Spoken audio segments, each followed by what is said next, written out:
Dans le cadre du festival Electro Alternativ 2012, le Ramier accueillait la soirée minimale pour laquelle étaient conviés Troy Pierce, Yumek, Marcool et Gaiser. Gaiser qui a livré un set particulièrement enthousiasmant de par la pureté des sons choisis et une structure rythmique parfaitement rodée. Il faut dire que ce natif du Michigan jouait déjà aux soirées Plus 8 de Richie Houghton dans le Détroit des années 90. C'est donc assez logiquement qu'il produit chez Minus Records depuis que Richie Houghton a remonté ce label sur les cendres de Plus 8. Nous en avons profité pour le rencontrer, juste après son set, pour qu'il nous parle un peu de Détroit et de Berlin, ville où il réside depuis quelques années. Can you hear anything? Should I talk like this? I live in Berlin now, maybe almost 7 years. For me, Berlin is home. I don't go there to party. I don't go there to like go to clubs. Some years I don't even go to a club one time at all. Maybe to play with my friends or something. If I have a friend playing at a club, then I go support him. But other than that, when I go home to Berlin, it's for me my special place where I can be myself. Really nice.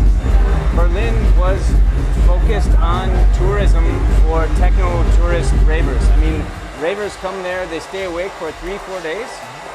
No hotel, they just come and they go from club to club to club for 4 days and then they leave. So the whole place is not full of Berliners anymore. It's full of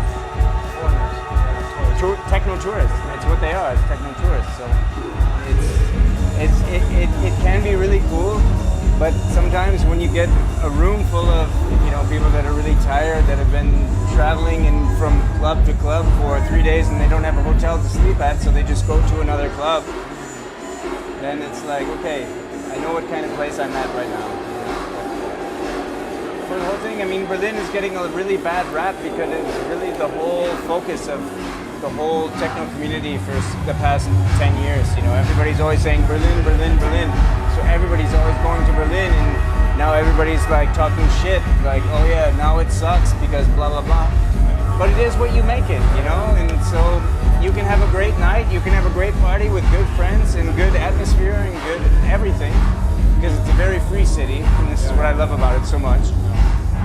Well, the Berlin sound, I mean, it's going to be basically because of the whole culture that is being drawn to it, it's going to move into everything. It's not just going to be one sound, it's going to be everything, because everybody that goes there is going there for one reason or another, and then they're just creating something different. So I mean, it's an artist city, it really is. It really draws people that want to be creative and do something different, and I don't think you can really say one sound for Berlin anymore.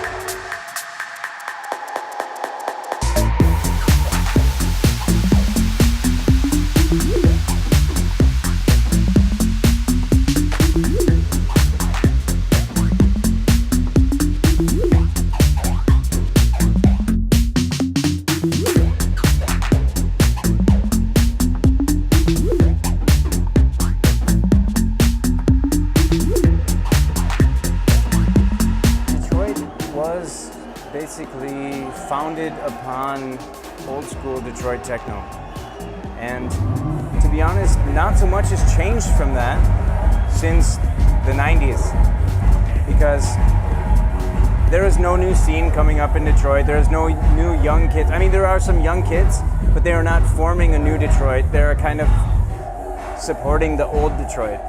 So all the people that are doing good things in Detroit are all from my old school, my generation, that are still keeping everything alive from a long time ago. They're going way massive with it. I mean, like they're doing the Detroit Electronic Music Festival.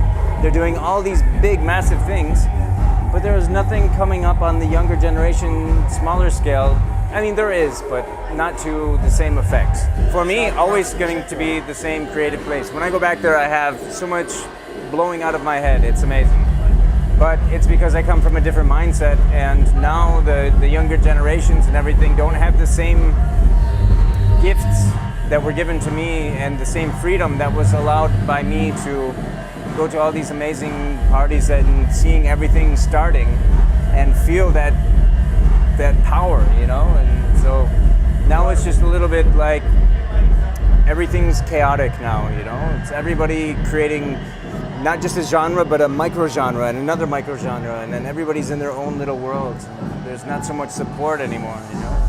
Detroit, in essence, was empty. I mean, you would walk down the street. This is why we had so much amazing parties in the 90s. The whole automobile industry in Detroit, Chrysler and everybody, they built the city. They built the whole city. And then when they needed more space, they left all these skyscraper buildings and moved outside of the city so they could have more space and everything. So all the businessmen left the cities.